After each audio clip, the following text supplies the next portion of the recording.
জাপানের অনেক উঁচু এক পাহাড়ে, যেখানে আঁকাবাঁকা পথগুলো মেঘ ছুঁয়ে যায়, সেখানে অ্যান্থেনা নামে এক মেয়ে থাকে। এই পাহাড়টি তার একমাত্র চেনা জগৎ। সে এখানে তার বাবার সাথে থাকে। মা মারা গেছেন সে যখন খুব ছোট। তার বাবা একজন কৃষক। সূর্য ওঠার আগেই তার দিন শুরু হয়, আর বাড়ি ফেরেন সেই সন্ধ্যা গভীর হলে। তাই সংসারের সব কিছুর দায়িত্ব এখন অ্যান্থেনার কাঁধে। রান্না করা থেকে শুরু করে ঘর সামলানো, সব কিছু সে একাই করে, এক নীরব অভ্যস্ত দক্ষতায়। তার সবসময়ের সাথী হলো তার পুরনো বিশ্বস্ত সাইকেলটি। এটাই তার মুক্তি। এই সাইকেলে চড়েই সে গ্রামের বাজারে যায়, কিংবা পাহাড়ি আঁকাবাঁকা পথে সেরে আসে দরকারি সব কাজ। কিন্তু অ্যান্থেনার পরিচয় শুধু এটুকুই নয়। সে খুব মেধাবী, পড়াশোনায় দারুণ, আর প্রযুক্তির ওপরও রয়েছে তার বিশেষ দখল। গ্রামে কারো রেডিও নষ্ট হলে বা প্রতিবেশী সাইকেল বিগড়ে গেলে তারা কোনো দোকানে যায় না, তারা সোজা চলে আসে অ্যান্থেনার কাছে। এভাবেই তার দিনগুলো কেটে যায়। সারা দিন ব্যস্ততা, কারো না কারোর জন্যে কিছু না কিছু সে ঠিক করেই চলেছে। কিন্তু অ্যান্থেনা যা আসলে ভালোবাসে তা হলো সাইকেল চালানো। পাহাড়ি দীর্ঘ পথ ধরে যখন সে সাইকেল চালায়, তার মনে হয় বাতাস যেন তাকে ছুঁয়ে যাচ্ছে। মাঝে মাঝে সে অনেক দূরে চলে যায়, পাহাড়ের সেই উঁচু চূড়ায়, যেন ওই বিশাল নীল আকাশটাকে আরেকটু কাছ থেকে ছোঁয়া যায়। আবার কখনো সে হুট করে থেমে যায়, পাহাড়ের চূড়ায় দাঁড়িয়ে সে তাকিয়ে থাকে দূরের ওই সমুদ্রের দিকে। অপলক চোখে সে তাকিয়ে থাকে দিগন্তের পানে, যেন সে দেখতে পাচ্ছে তার মা ফিরে আসছে ওই অনেক দূর থেকে।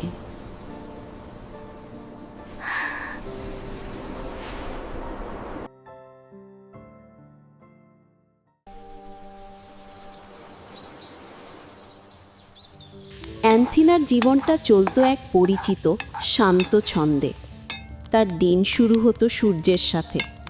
খুব ভোরে উঠে বাবার জন্য খাবার তৈরি করা, ঘরদোর সামলানো, শিশির শুকানোর আগেই সব কাজ গুছিয়ে ফেলা। তার পৃথিবীটা ছিল এক নীরব দায়িত্বের। পাহাড়ের চূড়ায় ওই ছোট্ট বাড়িটার মধ্যেই যেন বাঁধা ছিল তার জগৎ। ছোটবেলাতেই শেখা এক অদ্ভুত শক্তিতে সে সব কিছু সামলে নিত। কিন্তু তার মনটা পড়ে থাকতো বাইরে। যখনই একটু ফুরসত মিলত, যখন উঠোনের সব কাপড় শুকিয়ে দেওয়া শেষ, রান্নাঘরটাও গোছানো, তার পা দুটো ঠিক খুঁজে নিত তার সেই পুরনো বিশ্বস্ত সাইকেলটাকে। এটাই ছিল তার সঙ্গী, তার পালানোর পথ। সে পরিচিত পথ ধরে সাইকেল চালিয়ে যেত। ঠান্ডা পাহাড়ি বাতাস তার মুখে ঝাপটা দিত। তার লম্বা কালো চুলের ভেতর দিয়ে যেন ফিসফিস করে কথা বলে যেত। এই সময়টা ছিল শুধু তার। এই সময় সে শুধু একজন মেয়ে বা কারো সেবাকারী নয়, সে ছিল শুধুই মুক্ত, স্বাধীন। এক রৌদ্রোজ্জ্বল বিকেলে একটা কাজে তাকে পাহাড় বেয়ে অন্য দিনের থেকে একটু বেশিই নামতে হলো। গ্রামের বাজার থেকে কিছু জিনিসপত্র কেনা দরকার। পুরনো চেরি গাছটার নিচে সাইকেলটা রেখে সে হেঁটে গেল ব্যস্ত চত্বরটার দিকে। বিক্রেতাদের হাঁকডাক আর প্রতিবেশীদের গল্পগুজবে বাজারটা তখন বেশ জমজমাট। অ্যান্থেনা তাড়াতাড়ি তার কাজ শেষ করল। পাহাড়ের সেই শান্ত পরিবেশে ফিরে যাওয়ার জন্য সে প্রস্তুত। কিন্তু যেই সে ঘুরতে যাবে, একটা কিছুতে তার চোখ আটকে গেল। পুরনো কাঠের ওই নোটিশ বোর্ডটায় স্থানীয় খবর আর আবহাওয়ার তালিকার মাঝে ছোট্ট একটা সাদামাটা পোস্টার সাঁটানো। পোস্টারটা রঙিন ছিল না, খুব একটা বড়ও নয়, কিন্তু লেখাগুলো তার চোখে পড়ল। এটা ছিল একটা নতুন সরকারি কর্মসূচির ঘোষণা, একটা কর্মশালা, আধুনিক প্রযুক্তি ও কম্পিউটার বেসিক্স শেখানোর জন্য। এটা ছিল বিনামূল্যে আর গ্রামের সবার জন্য। অ্যান্থিনা স্থির দাঁড়িয়ে রইল। সে রেডিও ঠিক করতে পারত, সে গিয়ার আর তারের কাজ বুঝত, কিন্তু কম্পিউটার, এটা যেন সম্পূর্ণ অন্য এক জগতের কিছু। তার এই পাহাড়ের পৃথিবী থেকে অনেক অনেক দূরের কিছু। তার মনে পড়ল তার ব্যস্ত দিনগুলোর কথা, তার বাবার কথা, সংসারের এই অফুরন্ত কাজের কথা। সে জানতো তার হাতে কোনো সময় নেই, সে জানতো এটা অবাস্তব। তবুও সেই পরিচিত কৌতূহল, তার ভেতরের সেই অংশটা যা সবসময় জানতে চায় জিনিসগুলো কিভাবে কাজ করে, সেটা আবার জ্বলে উঠল। বেশ কিছুক্ষণ দ্বিধা করার পর সে তার ব্যাগে হাত দিল, বের করল তার পুরনো ছোট্ট নোটবুক আর একটা পেন্সিল, আর খুব সাবধানে, যেন খুব দামি কোনো কিছু ধরে আছে, সে ঠিকানাটা টুকে নিল।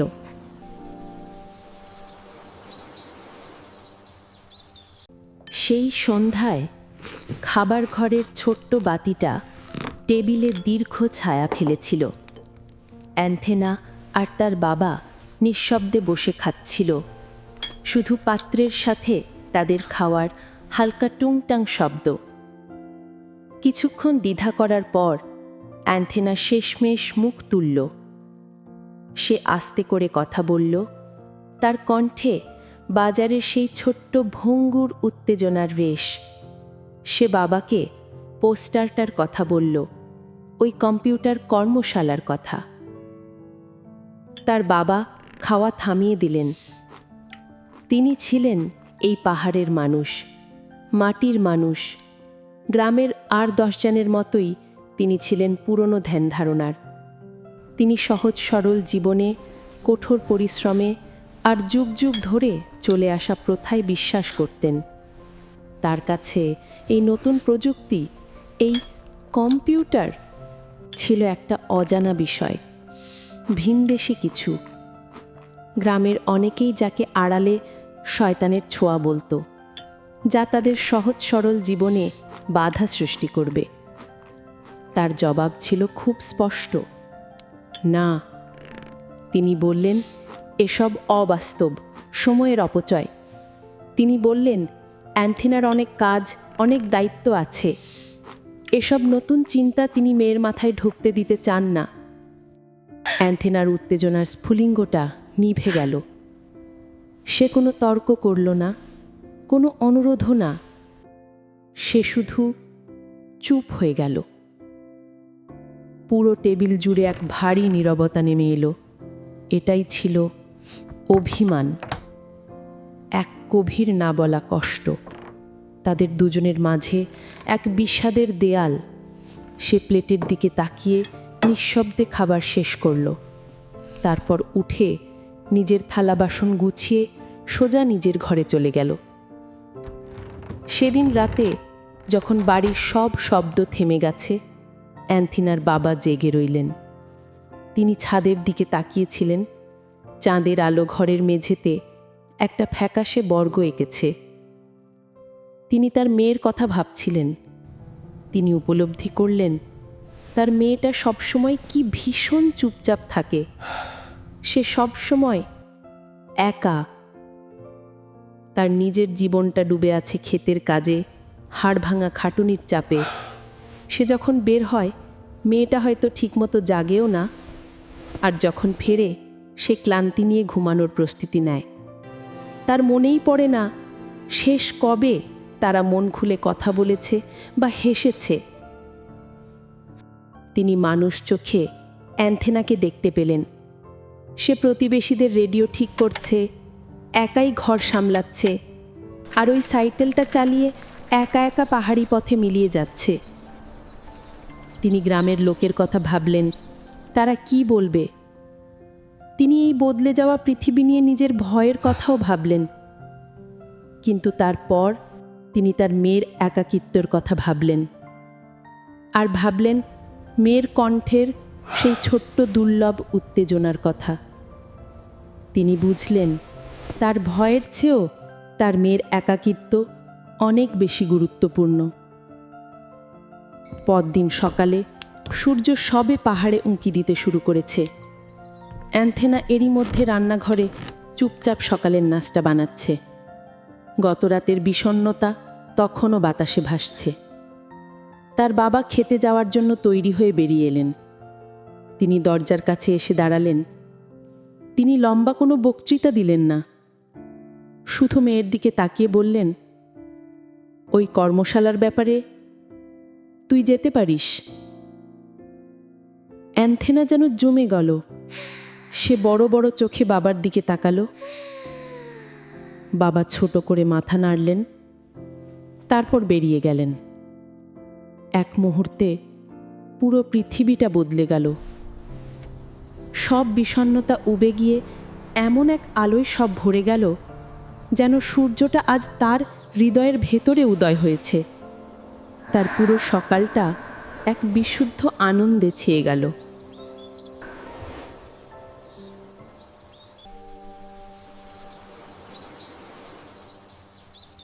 অ্যান্থিলার মনটা যেন খুশিতে টকবক করছিল। আজকে সকালটা অন্য যে কোনো দিনের চেয়ে আলাদা। বাবার কাছ থেকে পাওয়া অনুমতিটা যেন তার প্রতিটি কাজে আনন্দ ছড়িয়ে দিয়েছিল। সে এক নিমিষেই বাড়ির সব কাজ শেষ করে ফেলল। ঠোঁটের কোণে এক টুকরো শান্ত সুর। ঘর ঝাড়ু দেওয়া, সকালে নাস্তা বানানো, সব শেষ হয়ে গেল পাহাড়ের গায়ে কুয়াশা সরার আগেই। সে প্রায় দৌড়ে তার সাইকেলটার কাছে গেল। তার পা যেন মাটি স্পর্শ করছিল না। আজই সেই দিন। আজ সে প্রথমবার কম্পিউটার দেখবে। যাত্রাটা শুরু হলো দারুণভাবে। সে পাহাড়ি পথ ধরে যেন উড়ে চলছিল। বাতাস তাকে উৎসাহ দিচ্ছিল, তার লম্বা কালো চুলগুলো নিয়ে খেলা করছিল। সে নিজেকে খুব হালকা অনুভব করছিল, শুধু সাইকেলের গতির জন্য নয়, নতুন কিছু একটা প্রতিশ্রুতির জন্য। সে তার সুখের দিবাস্বপ্নে এতটাই বিভোর ছিল, তার নোটবুকে লেখা ঠিকানাটার দিকে এতটাই মগ্ন ছিল যে সে খেয়ালই করেনি তার পুরনো সাইকেলের চেনটা কখন থেকে খটখট করছিল। ঘটনাটা ঘটল এক মুহূর্তে। খুব তীক্ষ্ণ ধাতব একটা স্ন্যাপ শব্দ হলো। চেনটা ছিঁড়ে গেছে। প্যাডেলগুলো অকেজো হয়ে ঘুরছে আর পেছনের চাকাটা জ্যাম হয়ে গেল।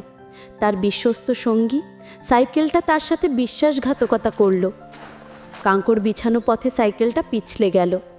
নিয়ন্ত্রণ হারিয়ে ফেলার আগে অ্যান্থিনা চিৎকার করে উঠল আর ধুলো মাখা রাস্তার পাশে সে সজোরে আছড়ে পড়ল। তার হাত আর হাঁটু ছিলে গেল। এক মুহূর্তের জন্য সে ওভাবেই পড়ে রইল, হতবাক।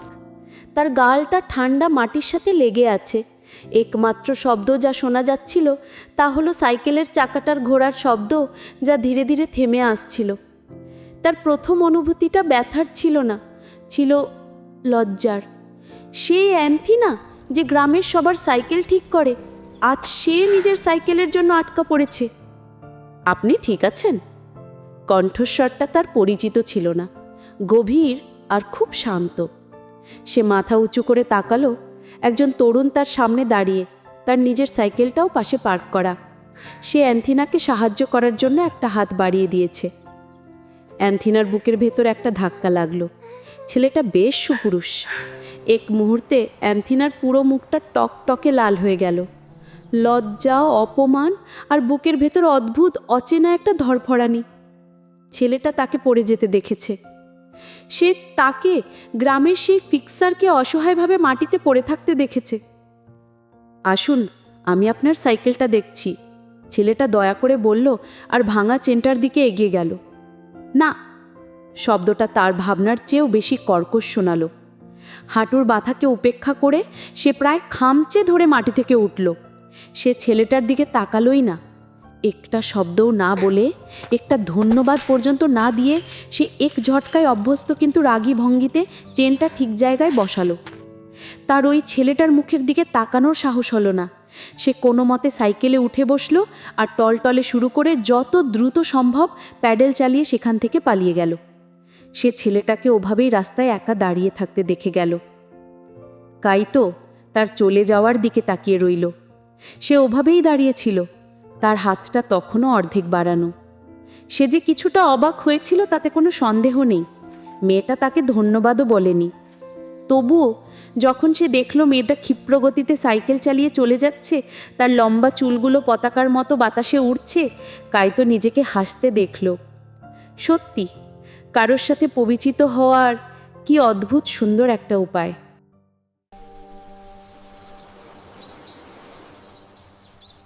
অ্যান্থিনা যখন সেই সরকারি স্কুলে পৌঁছালো তখন দুপুর গড়িয়ে বিকেল হতে চলেছে। স্কুলটা একতলা হলেও বেশ বিশাল, কাঠের তৈরি পুরনো স্থাপত্য। সামনে একটা মস্ত বড় মাঠ, যেখানে ছোট ছোট ছেলেমেয়েরা খেলা করছে। তাদের কলকাকলিতে পুরো জায়গাটা মুখর হয়ে আছে। অ্যান্থিনা কিছুটা সংকোচ নিয়ে একজন বয়স্ক শিক্ষকের কাছে গেল। পকেট থেকে সাবধানে সেই পোস্টারের লেখাটা বের করে তাকে দেখালো। শিক্ষক চশমার ফাঁক দিয়ে একবার তাকালেন, তারপর বিরক্ত মুখে ভুরু কুঁচকে মাঠের অপর প্রান্তে আঙুল তুলে ইশারা করলেন। সেখানে মূল ভবন থেকে একটু দূরে একটা আলাদা ঘর দেখা যাচ্ছে। ঘরটা দেখতে একটু অন্যরকম, যেন এই পুরনো স্কুলের মাঝে এক টুকরো আধুনিকতা। অ্যান্থিনা দুরু দুরু বুকে মাঠের পাশ দিয়ে হেঁটে সেই ঘরের দিকে গেল। দরজার সামনে দাঁড়িয়ে সে একটা লম্বা শ্বাস নিল। ভেতরে উকি দিয়ে দেখল জনাচারেক শিক্ষার্থী বসে আছে। তাদের বয়স অ্যান্থিনার চেয়ে একটু বেশি হবে, 22 বা 23। অ্যান্থিনা পা টিপে টিপে ভেতরে ঢুকল এবং পেছনের সারির একটা চেয়ারে গিয়ে জড়ো সড়ো হয়ে বসল। তার ঠিক সামনেই রাখা ছিল সেই অদ্ভুত যন্ত্রটি। দেখতে অনেকটা টিভির মতো, কিন্তু এর সাথে আরও অনেক তার এবং বাক্স জোড়া লাগানো। অ্যান্থিনা মুগ্ধ হয়ে সেটার দিকে তাকিয়ে রইল। সে বোঝার চেষ্টা করছিল এটা আসলে কি। কালো স্ক্রিনটার দিকে তাকিয়ে সে নিজের অস্পষ্ট ছায়া দেখতে পাচ্ছিল। ক্লাসের বাকিরা নিজেদের মধ্যে ফিসফিস করে এই অদ্ভুত যন্ত্রটা নিয়েই কথা বলছিল। হঠাৎ দরজায় ভারী পায়ের শব্দ। ক্লাসে নতুন প্রশিক্ষক প্রবেশ করলেন। সবাই সম্মানে দাঁড়িয়ে গেল। অ্যান্থিনাও অভ্যেসবশত দাঁড়াতে গেল, কিন্তু দরজার দিকে তাকিয়ে সে জমে গেল। ইনিই তো তিনি, সেই সাইকেল আরোহী কাইতো। অ্যান্থিনার মনে হলো পায়ের নিচ থেকে মাটি সরে যাচ্ছে। সে কি করবে বুঝতে পারছিল না, দাঁড়াবে নাকি দৌড়ে পালাবে। সকালে সে এই লোকটাকেই ধন্যবাদ না দিয়ে পালিয়েছে, আর এখন এই লোকটাই তার শিক্ষক। লজ্জায় আর আতঙ্কে তার কান লাল হয়ে গেল। কাইতো ক্লাসে ঢুকে একবার সবার দিকে তাকালো। অ্যান্থিনার ওপর তার দৃষ্টি পড়তেই সে এক মুহূর্তের জন্য থামল।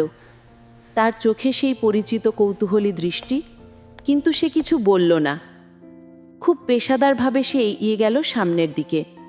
পরিস্থিতি স্বাভাবিক করতে কাইতো সোজা যন্ত্রটির কাছে গেল এবং একটি সুইচ টিপল। প্রথমে একটি যান্ত্রিক গুঞ্জন শোনা গেল, তারপর হঠাৎ করেই অন্ধকার স্ক্রিনটা জ্বলে উঠল। ঘরটা ভরে গেল এক মায়াবী নীল আলোয়। সবাই, এমনকি অ্যান্থিনাও, তার সব লজ্জা আর ভয় ভুলে মন্ত্রমুগ্ধের মতো তাকিয়ে রইল। মনে হলো এই নীল পর্দার ওপাশেই এক নতুন পৃথিবীর দরজা খুলে গেছে। ক্লাসটি শেষ হলো এক অদ্ভুত আবেশের মধ্য দিয়ে। ওই নীল আলোর জাদু যেন সবার চোখে লেগেছিল। সবাই নতুন কিছু শেখার আনন্দে মুগ্ধ, কিন্তু সবচেয়ে বেশি অভিভূত ছিল অ্যান্থিনা। তার মনে হচ্ছিল সে এত বছর পাহাড়ের যে প্রান্তে ছিল তার বাইরেও এক বিশাল জগৎ আছে।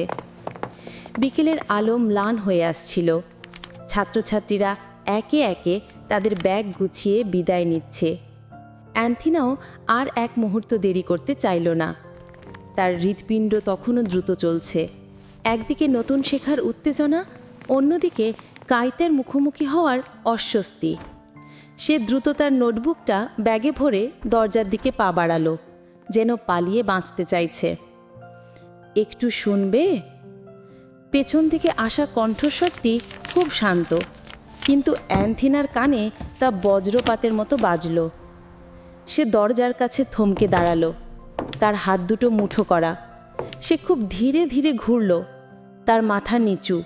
সে মনে মনে প্রস্তুত হচ্ছিল সকালে সেই অভদ্র ব্যবহারের জন্যে ক্ষমা চাওয়ার জন্যে। সে আমতা আমতা করে কিছু একটা বলতে শুরু করতে যাচ্ছিল, কিন্তু তার আগেই কাইতো তার ডেস্কের উপর থেকে কিছু একটা তুলে ধরল। এটা মনে হয় তোমার।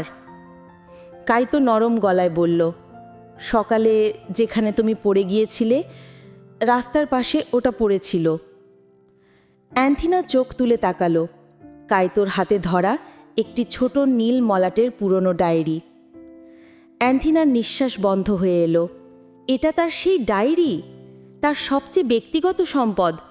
এখানে তার মনের সব কথা লেখা থাকে, হয়তো তার মায়ের স্মৃতিগুলো। সকালে সাইকেল থেকে পড়ার সময় নিশ্চয়ই হদব্যাগ থেকে ছিটকে পড়েছিল, সে টেরই পায়নি। লজ্জায়, কৃতজ্ঞতায় আর স্বস্তিতে তার কান আবার গরম হয়ে উঠল। সে দ্রুত পায়ে 2 ধাপ এগিয়ে এসে প্রায় ছোঁ মেরে কাইতোর হাত থেকে ডায়েরিটা নিয়ে নিল। ধন্যবাদ, কোনো মতে অস্ফুট স্বরে বলেই সে আর এক মুহূর্ত দাঁড়ালো না। এক দৌড়ে ঘর থেকে বেরিয়ে সন্ধ্যার আবছা অন্ধকারে মিলিয়ে গেল। কাইতো দরজার দিকে তাকিয়ে রইল, যেখানে একটু আগেও মেয়েটি দাঁড়িয়েছিল। তার মুখে সেই পরিচিত মৃদু হাসিটা ফুটে উঠল। মেয়েটি সত্যিই অদ্ভুত। কাইতো আসলে এখানকার কেউ নয়। সে শহরের এক নামী বিশ্ববিদ্যালয়ের শেষ বর্ষের ছাত্র। বিশ্ববিদ্যালয়ের সোশ্যাল ওয়েলফেয়ার বা সমাজকর্মের অংশ হিসেবে তাকে এই প্রত্যন্ত পাহাড়ি গ্রামে পাঠানো হয়েছে। তার কাজ হল গ্রামবাসীদের আধুনিক প্রযুক্তির সাথে পরিচয় করিয়ে দেওয়া। তার এই পাহাড়ি জীবন খুব সংক্ষিপ্ত।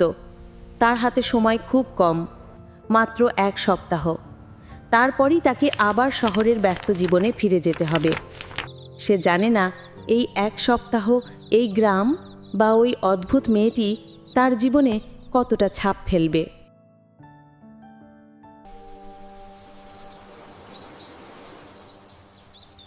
পরদিন সকালটা ছিল ঝলমলে। কাইতো তার সাইকেল নিয়ে গ্রামের পথ ধরে একটু ঘুরতে বের হলো।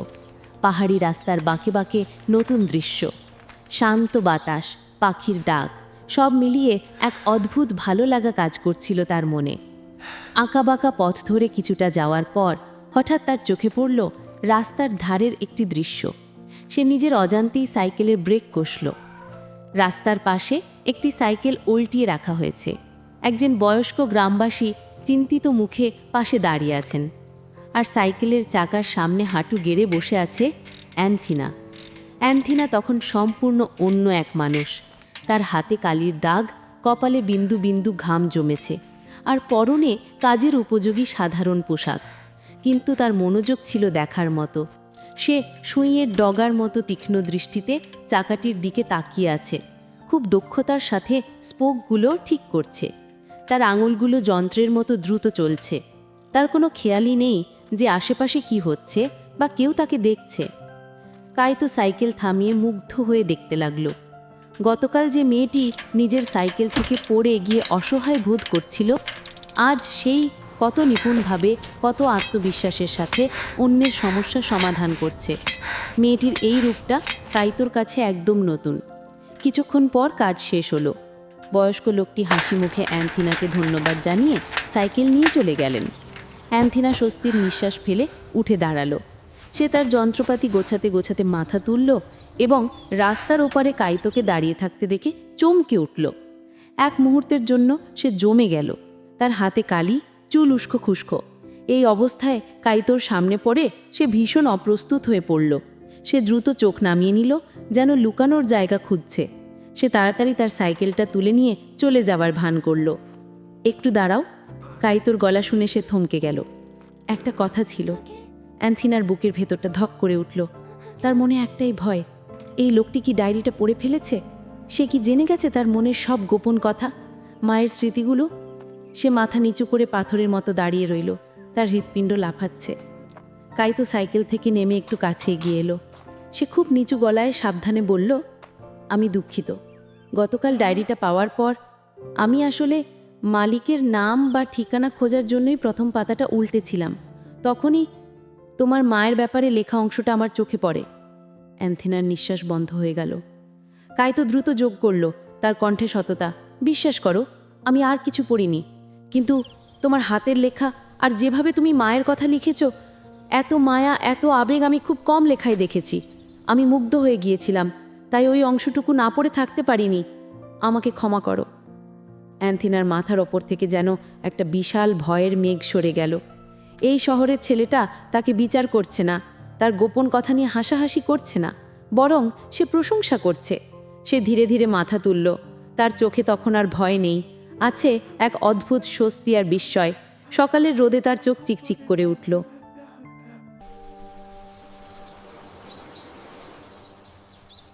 দিনগুলো যেন চোখের পলকে কেটে যাচ্ছিল। স্কুলের সেই পুরনো ঘরটা এখন আর আগের মতো নিস্তব্ধ থাকে না। মাত্র 2-3 দিনের মধ্যেই কাইতোর ক্লাসের খবর বাতাসের গেগে পুরো গ্রামে ছড়িয়ে পড়ল। প্রথম দিকে যারা ভয়ে উকি দিতেও সাহস করত না, তারাও এখন কৌতূহল নিয়ে ক্লাসে ভিড় জমাচ্ছে। বাচ্চা থেকে বুড়ো সবাই মুগ্ধ হয়ে শুনছে শহরের এই ছেলেটির কথা। অ্যান্থিনার ভেতরের সেই পুরনো সংকোচার নেই। সে এখন ক্লাসের সবচেয়ে মনোযোগী ছাত্রী। সেদিন কাইতো তাদের দেখালো কিভাবে কম্পিউটারের পর্দায় পৃথিবীর মানচিত্র দেখা যায়। অ্যান্থিনা স্ক্রিনের দিকে তাকিয়ে স্তব্ধ হয়ে গিয়েছিল। তার ছোট্ট এই গ্রাম, ওই পাহাড় আর তার বাইরে যে বিশাল সমুদ্র, সব কিছুই যেন এখন তার হাতের মুঠোয়। প্রযুক্তির এই জাদুর কাঠিটি তার কল্পনার জগৎকে আরও রঙিন করে তুলছিল। ক্লাস শেষে যখন সবাই চলে গেল, বিকেলের ম্লান আলোয় কাইতো জানালার পাশে দাঁড়িয়ে দূরের পাহাড়ের দিকে তাকিয়েছিল। তার চোখে মুখে একটা বিষণ্ণতার ছায়া। অ্যান্থিনা নিজের বইপত্র গোছাতে গোছাতে তার কাছে এসে দাঁড়ালো। কি ভাবছেন? অ্যান্থিনা মৃদু স্বরে জিজ্ঞেস করল। কাইতো দীর্ঘশ্বাস ফেলে হাসল। জানো অ্যান্থিনা, আমার হাতে আর মাত্র 2টি দিন বাকি, অথচ এই সুন্দর গ্রামটা, ওই পাহাড়ের চূড়া কিছুই দেখা হলো না। আমি শুধুই ক্লাসরুম আর আমার ল্যাপটপেই আটকে রইলাম। অ্যান্থিনা এক মুহূর্ত চুপ করে রইল। তার মনে পড়ে গেল তার সাইকেলের কথা, সেই পাহাড়ি আঁকাবাঁকা পথের কথা, যেখানে সে বাতাসের সাথে কথা বলে। সে বুঝতে পারল সে চায় কাইতো তার চোখ দিয়ে এই পাহাড়কে দেখুক। খুব দৃঢ় কিন্তু শান্ত গলায় অ্যান্থিনা বলল, আপনি চিন্তা করবেন না, এই দায়িত্ব আমার। কাইতো অবাক হয়ে তাকালো। অ্যান্থিনা হাসল। আগামীকাল থেকে সূর্য ওঠার আগে এবং বিকেলে ক্লাস শেষে আমি আপনাকে আমার গ্রাম দেখাবো। তৈরি থাকবেন। পাহাড়ি পথ কিন্তু শহরের মতো সহজ নয়।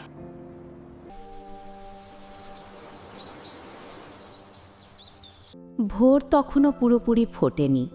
কুয়াশার চাদর ভেদ করে অ্যান্থিনা আর কাইতো পাহাড়ের সেই সর্বোচ্চ চূড়ায় পৌঁছালো। এখানেই অ্যান্থিনা একা আসে বাতাসের সাথে কথা বলতে। আজ তার সাথে কাইতো আছে। পূর্ব আকাশটা ধীরে ধীরে লাল হতে শুরু করল। তারপর মেঘের সমুদ্রের ওপাশ থেকে সূর্যটা যখন প্রথম উঁকি দিল, কাইতো স্তব্ধ হয়ে গেল। শহরের উঁচু দালানের ফাঁক দিয়ে দেখা সূর্যের সাথে এর কোনো তুলনাই চলে না। সে মন্ত্রমুগ্ধের মতো তাকিয়ে রইল, যেন চোখের পলক ফেলতেও ভুলে গেছে।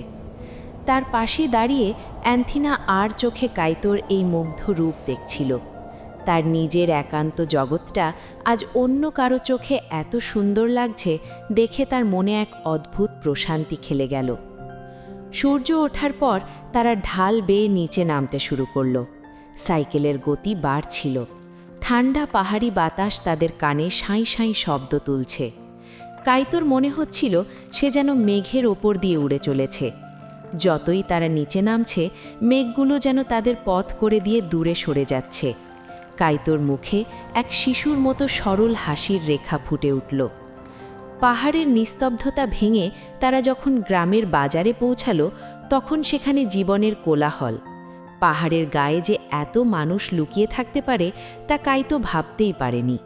সবাই ব্যস্ত, কিন্তু তার মধ্যেও একে অপরের কাঁধে হাত রেখে খোঁজ খবর নিচ্ছে। কাইতোর উপস্থিতি বাজারে এক মৃদু গুঞ্জন তুলে দিল। গত কয়েকদিনে তার সুনাম ছড়িয়ে পড়েছে। সে যে দোকানেই যাচ্ছিল, দোকানিরা তাকে সাদরে অভ্যর্থনা জানাচ্ছিল। একজন বয়স্ক ফল বিক্রেতা জোর করে কাইতোর হাতে 2টো আপেল গুজে দিয়ে বললেন, টাকা লাগবে না বাবা, তুমি আমাদের ছেলেমেয়েদের নতুন পৃথিবী দেখাচ্ছ, এটুকু তো আমাদের করতেই হবে। কাইতো ভীষণ বিব্রত বোধ করছিল, কিন্তু এই সহজ সরল মানুষের ভালোবাসায় তার চোখ ভিজে আসছিল। বাজারের লোকেরা অ্যান্থিনাকে দেখেও হাসি মুখে এগিয়ে এলো। কেউ একজন বলল, কাইতোবাবু, আপনি একদম ঠিক গাইড বেছেছেন। আমাদের অ্যান্থিনা মা তো এই পাহাড়ের সব কিছু চেনে। ও তো আমাদের সবার মুশকিল আসান, সবার সাইকেল সারিয়ে বেড়ায়।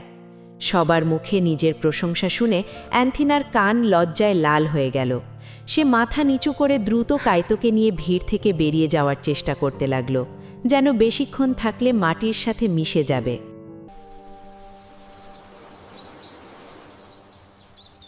বিকেলের শেষ আলোয় তারা আবার পাহাড়ের চূড়ায় পৌঁছালো।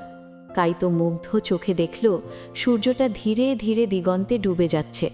আকাশটা যেন কোনো শিল্পীর ক্যানভাস, হলুদ থেকে কমলা, তারপর গাঢ় লালের ছটা। দূরের পাখিরা দল বেঁধে নীড়ে ভিড়ছে, এক মায়াবী পরিবেশ। কাইতো যখন এই সৌন্দর্যে ডুবে আছে, অ্যান্থিনার মনে তখন অন্য চিন্তা। সে আকাশের দিকে তাকিয়ে বুঝল আলো দ্রুত কমে আসছে। পাহাড়ি রাস্তায় অন্ধকার নামা মানে বিপদ।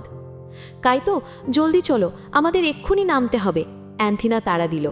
কাইতো অবাক, আরে দাঁড়াও, আরেকটু দেখি, এত সুন্দর দৃশ্য। আর দেখার সময় নেই, অন্ধকার হয়ে গেলে রাস্তা দেখা যাবে না, বাবা চিন্তা করবে। অ্যান্থিনার কণ্ঠে উদ্বেগের ছাপ। সে দ্রুত সাইকেল চালাতে শুরু করল। কাইতো কিছুটা অনিচ্ছাকৃতভাবেই তাকে অনুসরণ করল। সে বুঝতে পারছে না অ্যান্থিনা এত প্যানিক কেন করছে।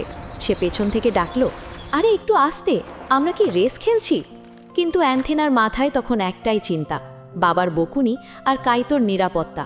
এই অচেনা ছেলেকে অন্ধকারে কিভাবে গ্রামে নিয়ে যাবে? এই দুশ্চিন্তা আর তাড়াহুড়োয় সে খেয়ালই করল না পথের মাঝে পড়ে থাকা একটা বড় পাথর। ধড়াস! একটা অস্ফুট চিৎকার দিয়ে অ্যান্থিনা সাইকেল সহ মাটিতে পড়ে গেল। অ্যান্থিনা! কাইতো দ্রুত ব্রেক কষে সাইকেল ফেলে তার দিকে দৌড়ে গেল। অ্যান্থিনা ওঠার চেষ্টা করল, কিন্তু ডান পায়ে তীব্র ব্যথা অনুভব করে বসে পড়ল। তার চোখে জল এসে গেল। ব্যথা নাকি বাড়ি ফিরতে দেরি হওয়ার ভয়, সে নিজেও জানে না। চারপাশে তখন ঘন অন্ধকার নেমে এসেছে। ঝিঝির ডাক শুরু হয়েছে। কাইতো অ্যান্থিনার পাশে হাঁটু গেড়ে বসল। সে মোবাইল বা টর্চের আলো ফেলে সাবধানে অ্যান্থিনার পাটা দেখার চেষ্টা করল। কাইতো চিন্তিত স্বরে, কোথায় লেগেছে? খুব ব্যথা করছে, দেখি। সে আলতো করে অ্যান্থিনার গোড়ালিতে হাত রাখল। অ্যান্থিনা ব্যথায় কুঁকড়ে উঠল। কাইতো বুঝতে পারল গোড়ালি মুচকে গেছে। এখন সাইকেল চালানো অ্যান্থিনার পক্ষে অসম্ভব। চারদিকের গাঢ় অন্ধকার আর অ্যান্থিনার কাঁদো কাঁদো মুখ দেখে কাইতো নিজেও ভেতরে ভেতরে বেশ নার্ভাস হয়ে পড়ল। সে তো রাস্তা কিছুই চেনে না। হঠাৎ দূরের ঝোপে একটা শব্দ হতেই কাইতো চমকে উঠল। ওটা কি ছিল? নিজেকে সামলে নিয়ে পরিবেশটা একটু হালকা করার জন্য কাইতো জোর করে হাসল। কি ব্যাপার, তুমি কাঁদছো কেন? ভূতের ভয় পাচ্ছ নাকি? শুনেছি এই পাহাড়ে নাকি... অ্যান্থিনা চোখের জল মুছে বিরক্ত মুখে বলল, বাজে বকো না, আমরা পাহাড়ের মানুষ, ভূতের ভয় পাই না। আমি ভাবছি বাবার কথা, এত দেরি হচ্ছে, বাবা নিশ্চয়ই লণ্ঠন নিয়ে খুঁজতে বের হবে। আর আমি এখন সাইকেল চালাবো কিভাবে? পা তো নাড়াতেই পারছি না। কাইতো এবার সিরিয়াস হলো। সে তার ব্যাগ থেকে একটা শক্তিশালী টর্চ লাইট বের করলো। শোনো, একটা উপায় আছে, জানি এটা একটু কঠিন, কিন্তু এছাড়া আর কোনো রাস্তা নেই। অ্যান্থিনা, কি উপায়? তুমি আমার সাইকেলের সামনে হ্যান্ডেলবারের মাঝে বসবে। তুমি এই টর্চটা ধরে আমাকে রাস্তা দেখাবে আর আমি চালাবো। অ্যান্থিনা ইতস্তত করল, এটা খুব বিপজ্জনক হবে, তুমি ব্যালেন্স রাখতে পারবে? কাইতো আত্মবিশ্বাসের সাথে বলল, যদিও ভেতরে সে কাঁপছিল। পারবো, তোমাকে সাবধানে বাড়ি পৌঁছে দেওয়ার দায়িত্ব আমার, বিশ্বাস রাখো। অ্যান্থিনা আর কোনো উপায় না দেখে রাজি হলো। সাইকেলে ওঠার সময়টা ছিল বেশ চ্যালেঞ্জিং এবং কিছুটা হাস্যকর। কাইতো, আরে সাবধানে, তুমি নড়লে তো আমি পড়ে যাব। অ্যান্থিনা, আমি তো ঠিকই আছি, তুমিই তো সাইকেল কাঁপাচ্ছ। অবশেষে তারা যাত্রা শুরু করল। পাহাড়ি এবড়ো খেবড়ো রাস্তা। কাইতোকে সাইকেল চালাতে হচ্ছে খুব সাবধানে। অ্যান্থিনাকে ব্যালেন্স করার জন্য কাইতোকে তার ওপর দিয়ে ঝুঁকে হ্যান্ডেল বার ধরতে হচ্ছে। তাদের শরীর একে অপরের খুব কাছাকাছি। অ্যান্থিনা শক্ত হয়ে বসে টর্চ ধরে আছে। তার হৃৎপিণ্ড দ্রুত ধুকপুক করছে। ভয়ে নাকি কাইতোর এত কাছে থাকায় সে নিশ্চিত নয়। কাইতো সাইকেল চালাচ্ছে, তার পুরো মনোযোগ রাস্তায়। মাঝে মাঝে রাতের হালকা বাতাসে অ্যান্থিনার খোলা চুলগুলো উড়ে কাইতোর মুখে নাকে লাগছে। চুলের একটা মিষ্টি বুনো ফুলের মতো গন্ধ কাইতোকে আচ্ছন্ন করে ফেলল। এই অন্ধকারে বিপদের মাঝেও কাইতোর মনে এক অদ্ভুত ভালো লাগা কাজ করতে লাগলো। সে কিছু বলল না, পাছে এই সুন্দর নীরবতা ভেঙে যায় বা অ্যান্থিনা অস্বস্তি বোধ করে। কিছুক্ষণ পর দূরের অন্ধকারে একটা আলোর বিন্দু দেখা গেল। অ্যান্থিনা স্বস্তির নিঃশ্বাস ফেলে বলল, ওই তো, আমাদের বাড়ির আলো, বাবা দাঁড়িয়ে আছে। কাইতো দেখল বাড়ির উঠোনের লণ্ঠন হাতে এক উদ্বিগ্ন ছায়া দাঁড়িয়ে আছে। তাদের একটি দীর্ঘ এবং ঘটনাবহুল সন্ধ্যার সমাপ্তি ঘটতে চলেছে।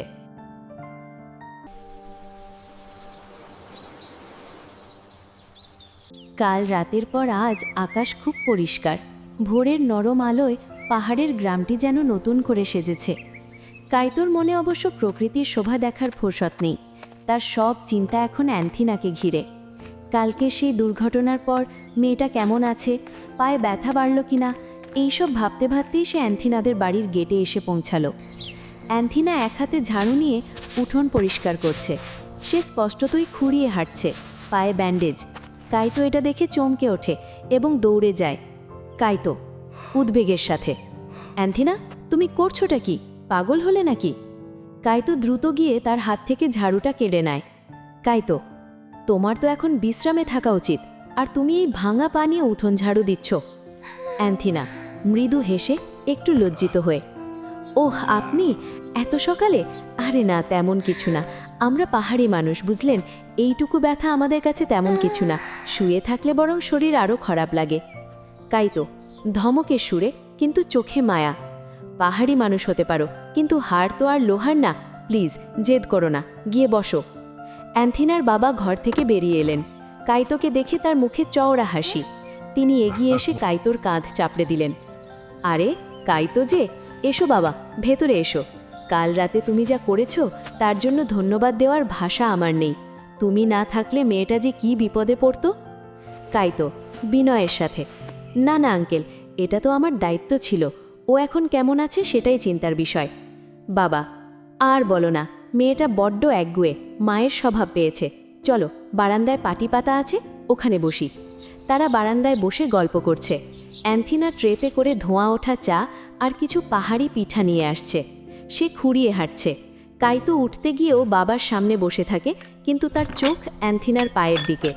অ্যান্থিনা যখন চায়ের কাপটা কাইতোর দিকে বাড়িয়ে দিল, দুজনের আঙুল আলতো করে ছুঁয়ে গেল। কাইতো অ্যান্থিনার চোখের দিকে তাকালো। কাল রাতের সেই অন্ধকারের ভয় আজ ভোরের আলোয় বদলে গেছে এক অদ্ভুত ভালো লাগায়। অ্যান্থিনা নিচু স্বরে, আপনার চা, আর কালকের জন্য ধন্যবাদ। সবাই হাসছে, গল্প করছে।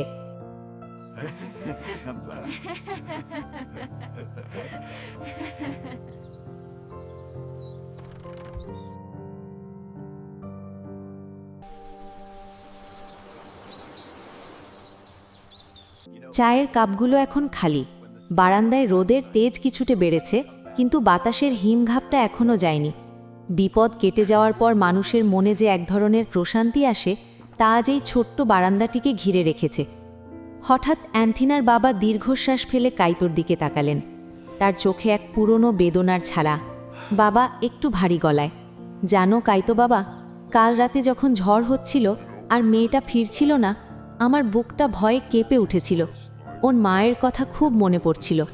অ্যান্থিনা ঠিক ওর মায়ের মতোই হয়েছে, বড্ড জেদি, কিন্তু মনের ভেতরটা খুব নরম। বাবা উঠে গিয়ে ঘর থেকে একটি পুরনো চামড়ার মলাটা দেওয়া জীর্ণ অ্যালবাম নিয়ে এলেন। তিনি খুব সাবধানে পাতা উল্টাতে শুরু করলেন। কাইতো আগ্রহ নিয়ে এগিয়ে বসল। বাবা, এই দেখো, এটা অ্যান্থিনার ছোটবেলার ছবি, আর এই যে এটা আমাদের বিয়ের পরের বছর তোলা।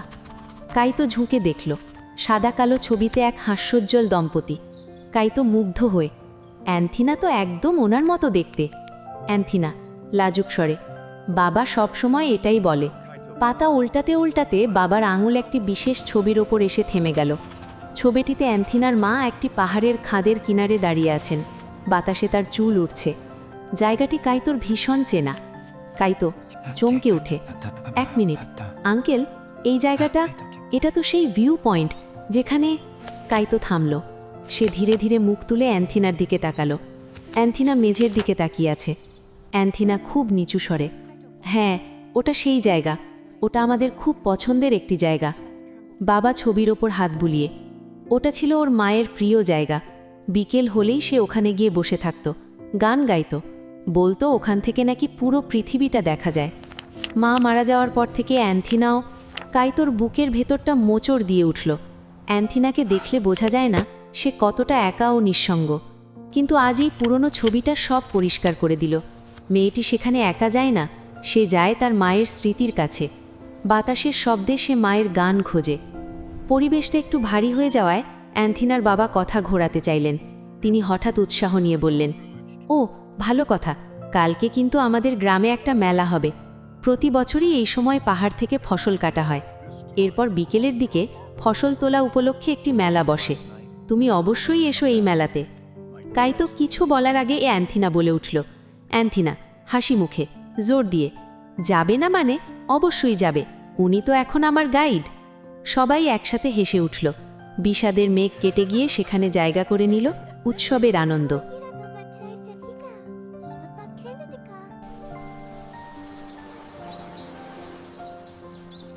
বিকেল গড়িয়ে সন্ধ্যা নামছে। পাহাড়ি গ্রামটি আজ যেন জাদুকরী কোনো নগরে পরিণত হয়েছে। সারা দিন ফসল কাটার পর এখন সময় উদযাপনের। মেলার মাঠে বাঁশের তৈরি তোরণ রং বেরঙের পতাকায় ছেয়ে গেছে চারপাশ। এক পাশে ঢোল আর বাঁশির সুর বাজছে, অন্য পাশে পাহাড়ি পিঠার মিষ্টি গন্ধ বাতাসে ভাসছে। কাইতো ভিড় ঠেলে মেলার ভেতরে প্রবেশ করল।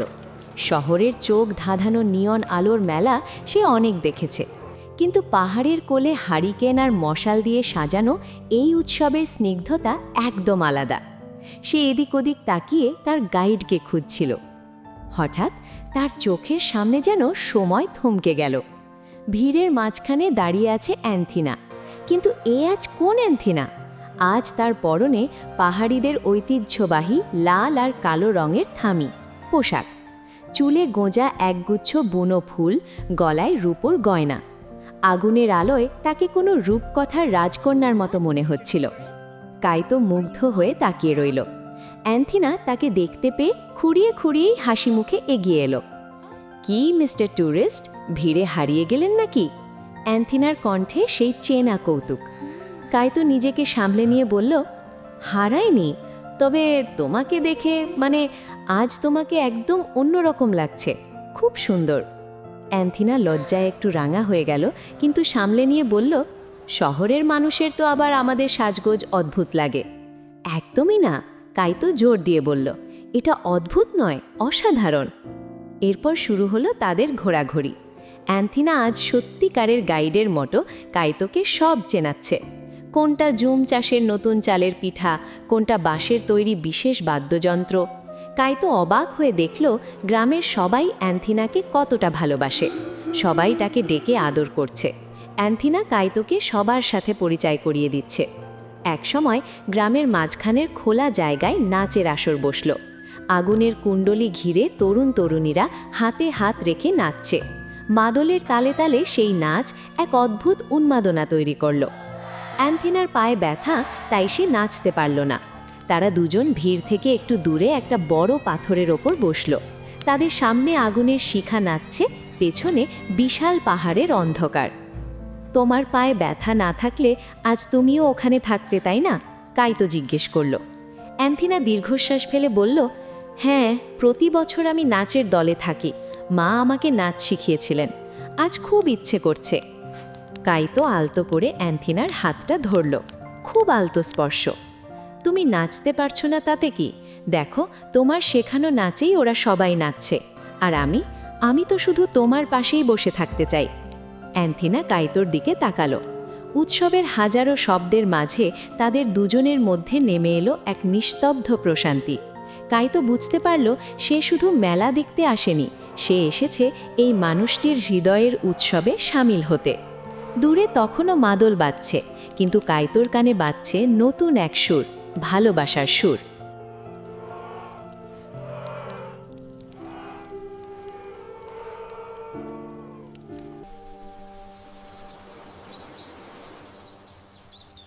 উৎসবের রঙিন দিনগুলো শেষ হয়েছে। গ্রাম আবার ফিরে গেছে তার চিরচেনা শান্ত রূপে। মেলার বাঁশ আর তোরণগুলো সরিয়ে ফেলা হচ্ছে, কিন্তু বাতাসে এখনও যেন সেই আনন্দের রেশ লেগে আছে। অ্যান্থিনার পায়ের ফোলা ভাবটা এখন নেই বললেই চলে। আজ বিকেলের রোদটা খুব মিষ্টি। কাইতো আর অ্যান্থিনা গ্রামের একমাত্র প্রাথমিক স্কুলটির দিকে হাঁটছিল। স্কুলের মাঠে পৌঁছতে এক দল বাচ্চা কাইতোকে ঘিরে ধরল। গত কয়েকদিনে এই শহরের মানুষটি তাদের কাছে খুব জনপ্রিয় হয়ে উঠেছে। কাইতো মুহূর্তেই নিজেকে মানিয়ে নিল। সে বাচ্চাদের সাথে বল খেলতে শুরু করল, কখনো বা ঘাসের ওপর বসে হাত নেড়ে নেড়ে শহরের অদ্ভুত সব গল্প শোনাতে লাগল। বাচ্চারা খিলখিল করে হাসছে, কেউ কেউ আবার কাইতোর কাঁধে চড়ে বসছে। দূরে স্কুলের বারান্দায় দাঁড়িয়ে অ্যান্থেনা মুগ্ধ চোখে এই দৃশ্য দেখছিল। তার মনে হলো শহরের মানুষগুলো নাকি খুব যান্ত্রিক হয়, কিন্তু এই মানুষটা একদম আলাদা। বাচ্চাদের সাথে মিশলে ও নিজেও কেমন বাচ্চা হয়ে যায়। খেলা শেষে যখন কাইতো অ্যান্থেনার কাছে ফিরে এলো, তার কপালে বিন্দু বিন্দু ঘাম, চুলগুলো এলোমেলো। অ্যান্থেনা হেসে কৌতুকপূর্ণ স্বরে, আপনাকে দেখে মনে হচ্ছে আপনিই ওদের ছাত্র, ওরা তো আপনাকে ছাড়তেই চাইছিল না। কাইতো হাসল, কিন্তু সেই হাসিতে কোথায় যেন একটা বিষাদ মিশেছিল। সে অ্যান্থেনার দিকে তাকালো। বিকেলের নরম আলোয় অ্যান্থেনার মুখটা মায়াবী লাগছে। কাইতোর মনে হলো এই সহজ সরল মেয়েটি, এই পাহাড়, এই শিশুদের হাসি সব কিছু তাকে এক অদৃশ্য মায়ায় বেঁধে ফেলেছে। সে কিভাবে ফিরে যাবে যান্ত্রিক শহরে? কাইতো ধীর ও গভীর স্বরে, ওরা খুব ভালো অ্যান্থেনা, এখানকার সব কিছুই খুব ভালো, হয়তো প্রয়োজনের চেয়ে একটু বেশিই ভালো। অ্যান্থেনা সহজ সরলভাবে, তাই তো আমরা বলি পাহাড়ে একবার যে আসে তার মন এখানেই থেকে যায়। আপনিও আমাদের গ্রামের খুব ভালো একজন বন্ধু হয়ে গেলেন। বন্ধু শব্দটা কাইতোর বুকে তীরের মতো বিঁধল। অ্যান্থেনা তাকে শুধুই বন্ধু ভাবে, এর বেশি কিছু নয়। কিন্তু কাইতো জানে তার নিজের মনের অনুভূতি বন্ধুত্বের সীমানা কবেই পার করে গেছে। সে কিছু বলল না, শুধু দীর্ঘশ্বাস গোপন করল। ফেরার পথে দুজনে পাশাপাশি হাঁটছিল। সূর্যের আলো কমে আসছে, ছায়াগুলো দীর্ঘ হচ্ছে। কাইতো আর চোখে বারবার অ্যান্থেনাকে দেখছিল আর মনে মনে ভাবছিল, এই পথটা যদি কখনো শেষ না হতো।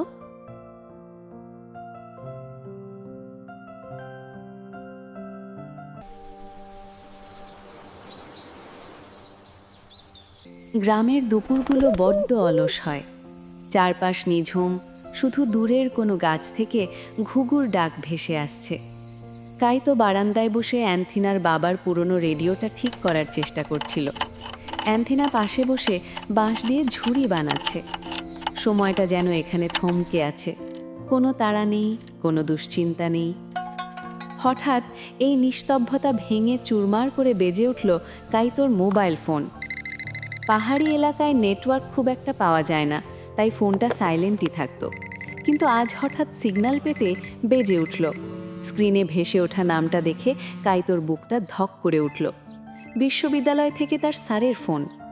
কাইতো ফোনটা রিসিভ করতেই অপাশ থেকে রাগী কণ্ঠস্বর ভেসে এলো, হ্যালো কাইতো, তুমি কোথায় আছো? তোমার ফোন বন্ধ কেন? জানো তোমার অ্যাসাইনমেন্ট জমা দেওয়ার লাস্ট ডেট 2 দিন আগেই পার হয়ে গেছে। কাইতো চমকে উঠল, 2 দিন আগে?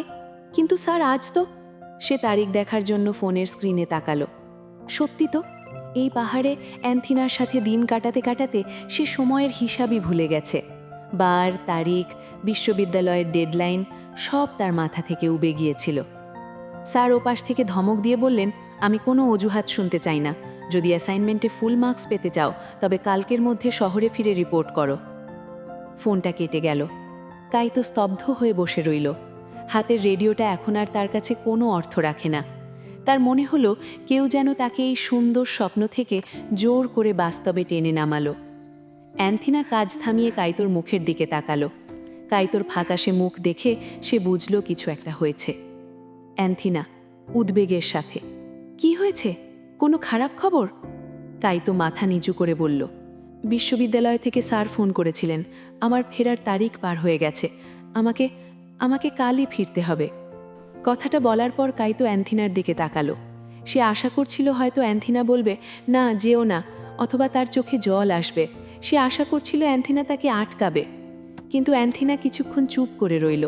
তার হাতের আঙুলগুলো একটু কেঁপে উঠল, কিন্তু সে মুখ তুলে একটা ম্লান হাসি দিল। খুব শান্ত গলায় বলল, ও এই ব্যাপার, এটা তো স্বাভাবিক। শহরের মানুষ তো শহরেই ফিরবে, এটাই নিয়ম। আপনার তো অনেক কাজ, এখানে পড়ে থাকলে কি চলে? অ্যান্থিনার এই সহজ স্বীকারোক্তি কাইতোর বুকে তীরের মতো বিঁধল। সে অবাক হয়ে ভাবল, ও এত সহজে মেনে নিল। আমাকে চলে যেতে হবে শুনে ওর কি একটুও খারাপ লাগছে না, নাকি আমিই একা বোকার মতো স্বপ্ন দেখছি? কাইতো কোনো কথা বলতে পারল না। সে উঠে দাঁড়িয়ে পাহাড়ের দিকে তাকালো। যে পাহাড়গুলো কদিন আগেও তার কাছে স্বর্গের মতো মনে হতো, এখন সেগুলোই কি যেন মনে হচ্ছে বিশাল এক প্রাচীর, যা তাকে অ্যান্থিনার কাছ থেকে আলাদা করে দিচ্ছে। অ্যান্থিনা আবার ঝুড়ি বুনতে শুরু করলো, কিন্তু সে কাইতোকে দেখতে দিল না যে ঝুড়ির শক্ত বাঁশের কঞ্চিটা তার হাতের চাপে মট করে ভেঙে 2 টুকরো হয়ে গেছে।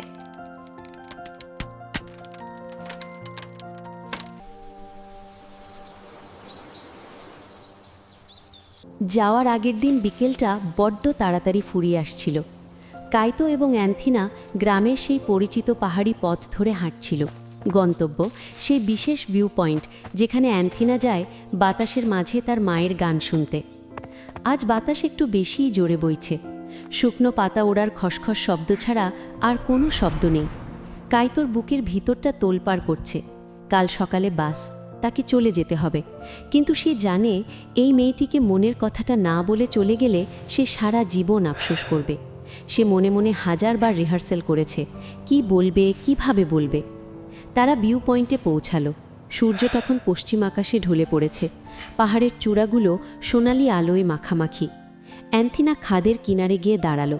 তার চুল বাতাসে উড়ছে, ঠিক সে পুরনো ছবির মতো। কাইতো অ্যান্থিনার একটু পেছনে দাঁড়িয়ে। সে হাত মুঠো করল, আবার খুলল। তার গলা শুকিয়ে আসছে।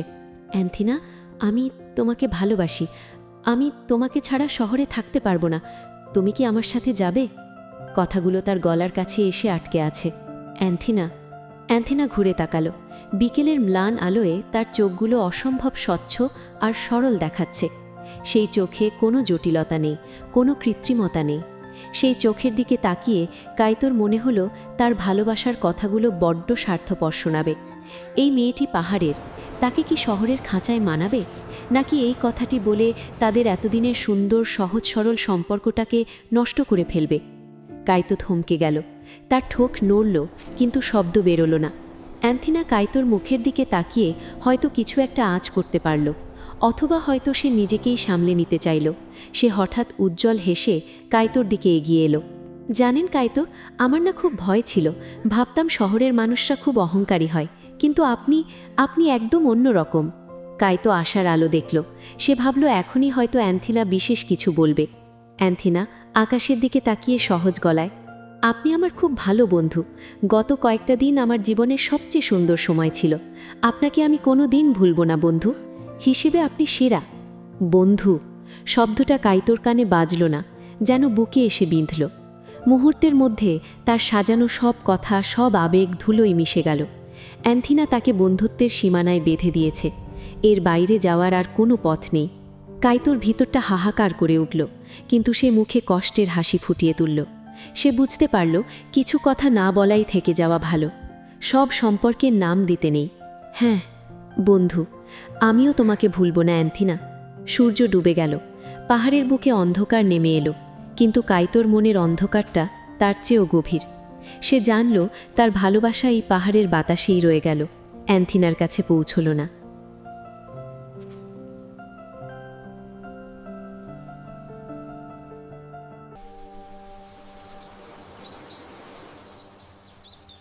পাহাড়ের রাতগুলো বড্ড তাড়াতাড়ি গভীর হয়। আজ কাইতোর শেষ রাত এই গ্রামে। বাইরে ঝিঝি পোকার ডাক আর বাতাসের শব্দ ছাড়া সব চুপচাপ। অ্যান্থিনাদের টিনের চালে কুয়াশা পড়ার টুকটুক শব্দ হচ্ছে, যা নিস্তব্ধতাকে আরও গাঢ় করে তুলেছে। রাতের খাবার আজ একটু বিশেষ। অ্যান্থিনা কাইতোর পছন্দের পাহাড়ি মুরগির কারি আর বাঁশকোড়ল দিয়ে ডাল রেঁধেছে। বাবা, অ্যান্থিনা আর কাইতো 3 জন গোল হয়ে খেতে বসেছে হারিকেনের আলোয়, কিন্তু কারো মুখে তেমন কথা নেই। চামচ আর প্লেটের টুংটাং শব্দ ছাড়া এক অদ্ভুত নীরবতা গ্রাস করেছে ঘরটাকে। খাওয়ার শেষে বাবা হাত ধুতে ধুতে বললেন, কাল থেকে ঘরটা আবার খালি হয়ে যাবে। তোমার কথা খুব মনে পড়বে বাবা। বাবার গলাটা একটু ধরে এলো, তিনি আর দাঁড়ালেন না, নিজের ঘরে চলে গেলেন। তিনি হয়তো চান না বিদায়ের আগের এই কষ্টটা কাইতো দেখুক। কাইতো আর অ্যান্থিনা বারান্দায় বসল। মাঝখানে টিম টিম করে জ্বলছে হারিকেন। কাইতো তার ব্যাগ থেকে একটি নীল মলাটের ডায়েরি বের করল। মেলার দিন সে এটা কিনেছিল। কাইতো ডায়েরিটা অ্যান্থিনার দিকে বাড়িয়ে দিল। কাইতো, মৃদু স্বরে, এটা তোমার জন্য। অ্যান্থিনা অবাক হয়ে ডায়েরিটা হাতে নিল। মসৃণ নীল মলাট, নতুনের গন্ধ। সে পাতা উল্টাতেই দেখল ভেতরে খুব যত্ন করে রাখা একটি শুকনো বুনো ফুল, সেই ফুল যা সে কাইতোকে প্রথম দিন চিনিয়েছিল। অ্যান্থিনা বিস্মিত হয়ে, এটা? কাইতো মৃদু হাসল। তুমি তো তোমার মনের কথাগুলো এলোমেলো কাগজে লিখে রাখো, এখন থেকে এই ডায়েরিতে লিখবে। এটা তোমার গল্পের বাক্স। অ্যান্থিনা খুশি হয়ে বলল, ধন্যবাদ, আমি এক্ষুনি এটা পড়ে দেখব আপনি কিছু লিখেছেন কি না। সে ডায়েরিটা খুলতে যাচ্ছিল, কিন্তু কাইতো খপ করে তার হাতটা ধরে ফেলল। অ্যান্থিনা চমকে কাইতোর চোখের দিকে তাকালো। আগুনের আলোয় কাইতোর চোখে এক গভীর অনুরোধ। কাইতো নিচুভাবে কিন্তু দৃঢ় স্বরে, না অ্যান্থিনা, আজ রাতে নয়। আমি কাল চলে যাওয়ার পর শুধু তখনই তুমি এটা খুলবে এবং এতে লিখবে। কথা দাও? কাইতো জানে ডায়েরির একদম শেষ পাতায় সে তার বুকের জমানো সব কথা খুব ছোট করে লিখে রেখেছে, এমন কিছু কথা যা সে মুখে বলতে পারেনি।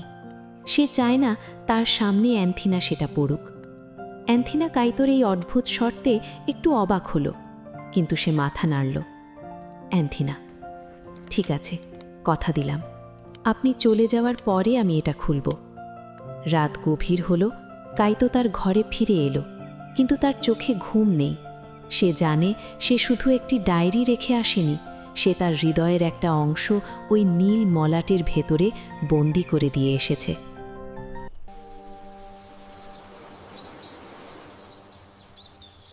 সকালটা ছিল বড্ড ফ্যাকাশে। কুয়াশার চাদর তখনও পাহাড় থেকে সরেনি, সূর্যের আলাও যেন মেঘের আড়ালে মুখ লুকিয়ে আছে। বিদায়ের সুরে বাতাসটাও আজ ভারী। কাইতো তৈরি, কাঁধে তার সেই পুরনো ব্যাগ যেটা নিয়ে সে এসেছিল। অ্যান্থিনা আর তার বাবা কাইতোকে বাস স্টপেজ পর্যন্ত এগিয়ে দিতে এলো। রাস্তায় কারো মুখে বিশেষ কথা নেই, শুধু পায়ের শব্দ আর দূরের পাখির ডাক।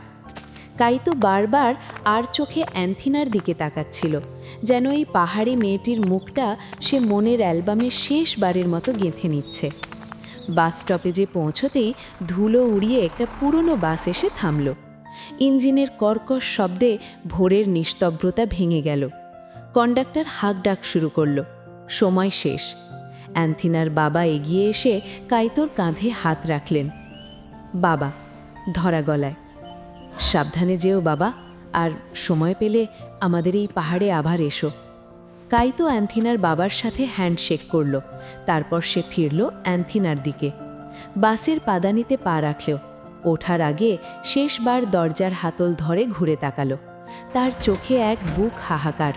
সে চায় অ্যান্থিনা তাকে অন্তত একবার বলুক যে সাবধানে যাবেন, কিন্তু অ্যান্থিনা দাঁড়িয়ে আছে সেই চিরচেনা হাসি মুখ নিয়ে। তার চোখে জল নেই, আছে এক অদ্ভুত প্রশান্তি। সে হাত নেড়ে বলল, অ্যান্থিনা, হাসি মুখে, চনমনে স্বরে, টাটা, ভালো থাকবেন মিস্টার ট্যুরিস্ট। কাইতো ম্লান হাসল। বাসে উঠে জানালার সিটে বসল। বাসটা ধীরে ধীরে চলতে শুরু করল। কাইতো জানালা দিয়ে মুখ বাড়িয়ে তাকিয়ে রইল যতক্ষণ অ্যান্থিনাকে দেখা যায়। তার চোখ ঝাপসা হয়ে এলো। কাইতো ফিসফিস করে বলল, বিদায় অ্যান্থিনা। বাসটা পাহাড়ের বাঁকে হারিয়ে গেল। ধুলোর মেঘ উড়ল বাতাসে। অ্যান্থিনা কাহায় দাঁড়িয়ে রইল রাস্তার ধারে। বাসটা দৃষ্টির আড়ালে চলে যাওয়ার পর সে একটা দীর্ঘশ্বাস ফেলল। কোমর থেকে হাত নামিয়ে সে মনে মনে বলল, অ্যান্থিনা, মনোলগ, স্বস্তির স্বরে, যাক বাবা, বাঁচা গেল। মানুষটা চলে গেল, ভালোই হলো। শহরের মানুষ, সারাদিন কত যত্ন আত্তি করতে হতো। একটা বড় ঝামেলা কমল। সে হাসি মুখে বাবার হাত ধরে বাড়ির পথ ধরল। সে তখনও জানে না এই ঝামেলা চলে যাওয়ায় তার বুকের বাঁ পাশটা কেন এত চিনচিন করছে।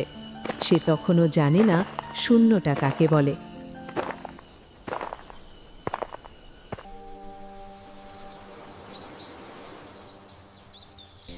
গ্রামের সকালটা আজ বড্ড নিঝুম। কাইতো চলে গেছে মাত্র 24 ঘন্টা হলো, কিন্তু অ্যান্থিনার মনে হচ্ছে যেন এক যুগ পার হয়ে গেছে। বাড়ির প্রতিটি কোণায়, প্রতিটি ধূলিকণায় যেন কাইতোর স্মৃতি লেগে আছে। প্রতিদিন ভোরে উঠোন ঝাড়ু দেওয়া অ্যান্থিনার অভ্যেস। আজও সে ঝাড়ু হাতে উঠোনে নামল। ঝাড়ু দিতে দিতে সে অভ্যেসবশত বাড়ির সামনে গেটের দিকে তাকালো।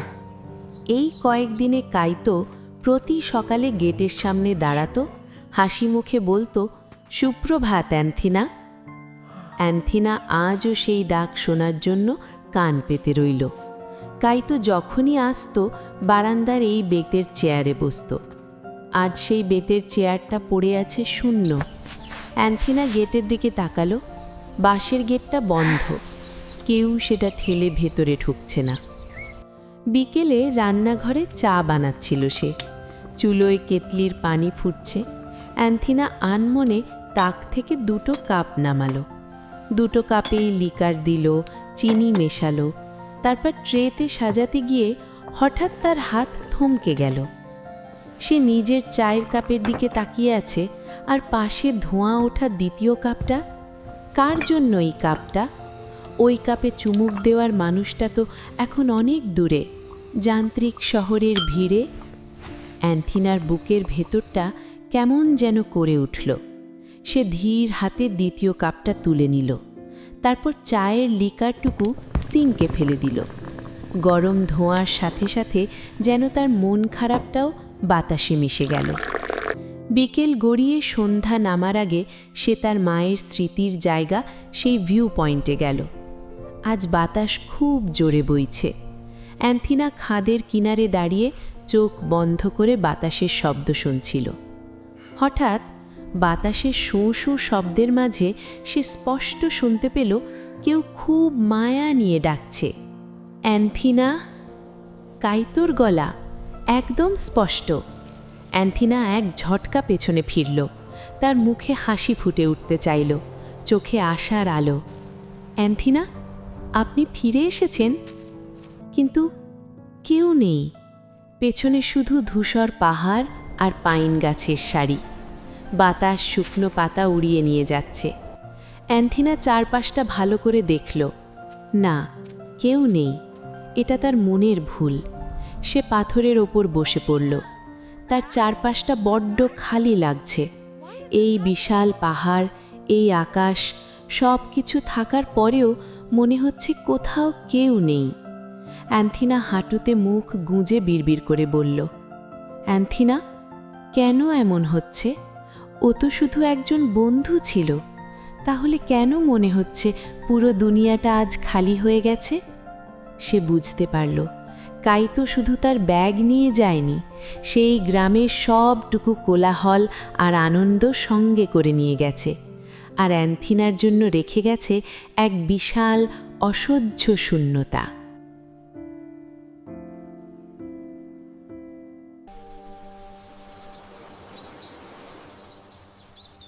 কাইতো চলে গেছে আজ 3 দিন হলো। পাহাড়ের আবহাওয়াও যেন বদলে গেছে। আকাশ সবসময় মেঘলা থাকে, রোদ ওঠে না। অ্যান্থিনা এই 3 দিন ডায়েরিটা স্পর্শ করেনি। সে নিজেকে প্রস্তুত করছিল। সে ভয় পাচ্ছিল ডায়েরিটা খুললেই হয়তো কাইতোর অনুপস্থিতিটা আরও প্রকট হয়ে উঠবে। কিন্তু আজ গোধূলি বেলায় সে আর নিজেকে আটকাতে পারল না। নিজের ঘরের জানলার পাশে বসে সে নীল মলাটের ডায়েরিটা হাতে নিল। তার হাত কাঁপছে। খুব সাবধানে সে প্রথম মলাট উল্টালো।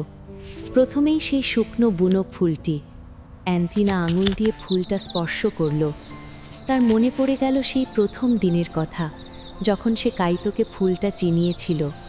তখন কে জানত এই অচেনা পর্যটক তার জীবনের অবিচ্ছেদ্য অংশ হয়ে যাবে। অ্যান্থিনা দ্রুত পাতা উল্টে একদম শেষ পাতায় চলে গেল।